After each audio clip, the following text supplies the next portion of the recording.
Hoi, ik ben Sarah. Vergeet niet mijn nieuwe single Take a Chance te checken en laat me weten wat je ervan vindt. Maar eerst, laten we You Music Timeline spelen. So, take a chance on me. Don't be afraid to fall. I can be all you need, but only if you let me. Take a chance on me. Don't wanna wait too long. When you do, you'll dance on me. I don't want it to end, girl. Know you like Nou, dit was een foto van de videoshoot van Only Us. Dit is de eerste keer dat ik me echt een soort van popster voelde of zo. Dat weet ik nog wel. Dat ik echt dacht, oh, ik moet nu playbacken. En mensen zitten allemaal gewoon los te gaan op mijn nummer. En ja, daar moet ik denk ik om lachen. Het terugzien van mijn eigen video, van mijn allereerste videoclip was natuurlijk Only Us. En dat was wel echt gek. Gewoon ook het besef dat er zoveel mensen voor jou in de weer zijn of zo. Weet je wel, dan kom je aan, 30 figuranten, een hele video set is gemaakt en alles. Best wel gek om dan dat iedereen voor jou in de weer is. Ze zijn daar voor jou, zeg maar. En visagie en weet ik veel wat allemaal. Dat is wel bijzonder, ook om terug te kijken. Denk ik van ja, dat was echt super lauw. Het doet echt nog steeds een super vette clip. Head up to the floor, ready to shake it off. First thing I saw with your eyes that I could. Nou, wat hier gebeurde was knettergek gewoon. Maar ja, ik denk dat dat was een van mijn hoogste punten op social media. Gewoon. Ik dacht echt, wow. Joh. Maar hier was ik met Romeo. We zitten gewoon lekker live te gaan. En Justin Bieber, die wilde in mijn live springen. Dus toen zijn we uiteindelijk samen live gegaan. Want hier zie je het ook staan, toch? Oh mijn god, Justin kijkt. Oh my god. En hier kijken hoeveel mensen kijken in die chat. 107.000 mensen zitten te kijken. Dat is toch in een live. En het waren er eerst 1000. En op een gegeven moment kwamen er gewoon 100.000 bij. Ik zo. Of ik doe het heel goed. Of er is iets geks aan de hand. Maar toen zat hij er blijkbaar in. En toen ging het allemaal live. En toen heb ik uiteindelijk met hem, samen met hem wat gezongen.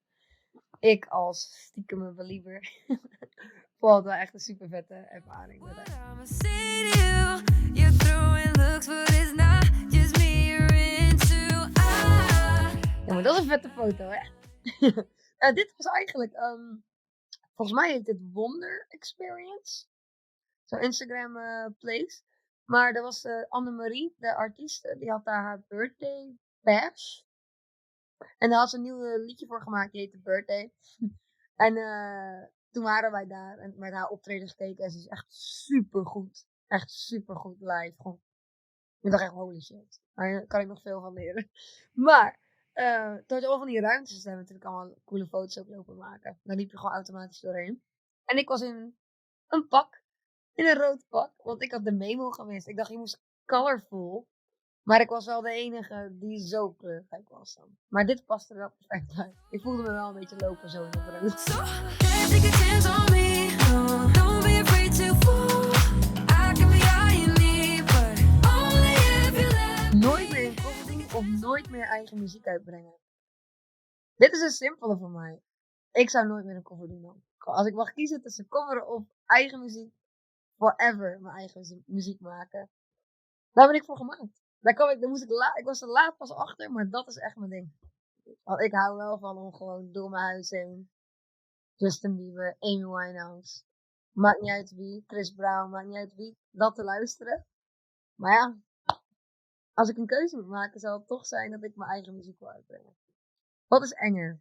Zingen voor een klein groepje mensen of voor de radio? Nee, sowieso voor een klein groepje mensen. Kijk, met de radio vond ik heel spannend, want ik had het nog nooit gedaan. Maar toen ik het aantal keer deed, dacht ik van, oké, we zijn hier met de band. We zijn met de gang. Dit kan makkelijk, dit gaan we met z'n allen even doen. Maar met een klein groepje mensen staat meestal ook gelijk aan dat je zelf ook een klein groepje bent. Dus dan wordt het heel klein van. Dan heb ik gewoon iemand op de gitaar en ik. Zoals bijvoorbeeld bij Ronaldo. Dat was denk ik 10 man. Dus ja, ik bedoel, hoe klein kan het zijn? En dan nog met zo iemand, weet je. Dat was gewoon knettergek. En dan zat ik daar alleen met Romeo. Dat was gewoon te spannend. Dat was echt veel enger. En je ziet een reactie, hè. Dat zie je op de radio niet. Je hoopt dat het goed is. Maar nu kan je gewoon letterlijk iemand aankijken. Als je dan gewoon denkt, oh, ik zit er lekker in. En iemand kijkt zo.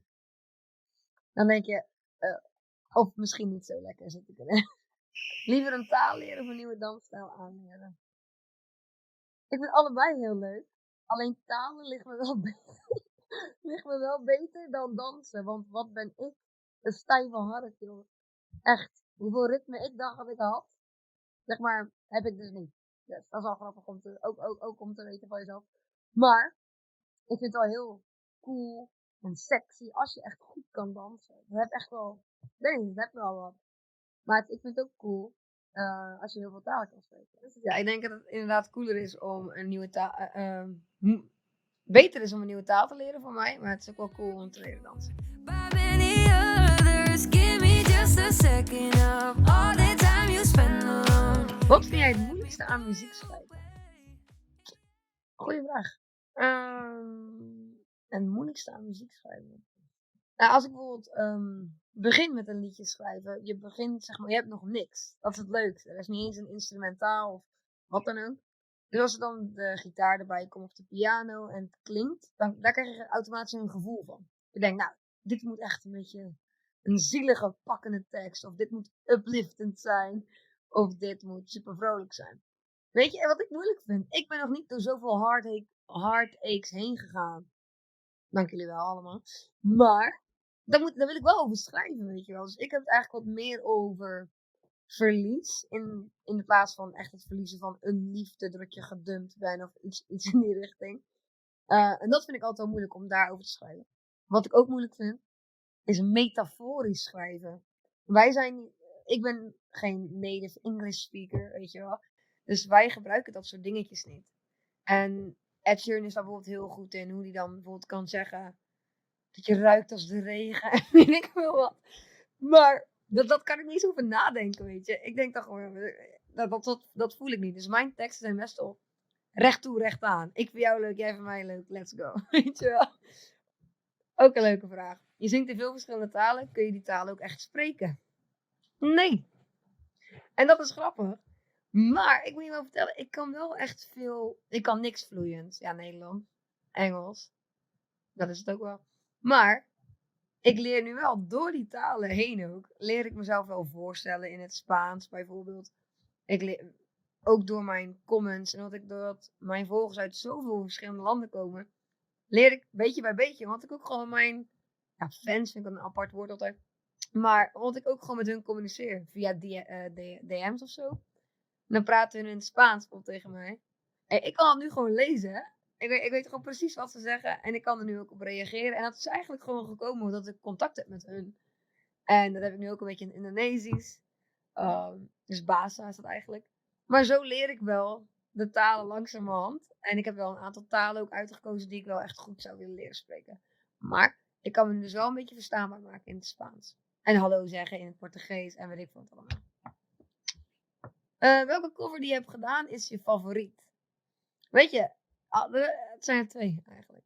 Als zou ik moeten uitgaan van wat het me heeft gebracht, is het 100% Dance Monkey. Want die heb echt compleet heel mijn leven veranderd. Want die ging echt super viral. Maar ik denk dat mijn favoriete cover Yummy is. Van Justin Bieber. Die heb ik toen akoestisch gedaan. Vind ik zo lekker. Die vind ik echt goed gedaan, weet je wel. Dus dan denk ik wel, ja. Dat is denk ik mijn favoriete cover. Die is echt slick of zo. Dance Monkey is best wel ruig, hoe ik hem zing dan. En Yummy is heel slick. Die hoor ik wel echt een beetje in een R&B vibe gemaakt worden. Dus dat is denk ik echt mijn favoriet. Ik ben Sarah en dit was mijn New Music Timeline. Vergeet niet om mijn nieuwe single Take a Chance te beluisteren. Ik zie jullie binnenkort. Dag!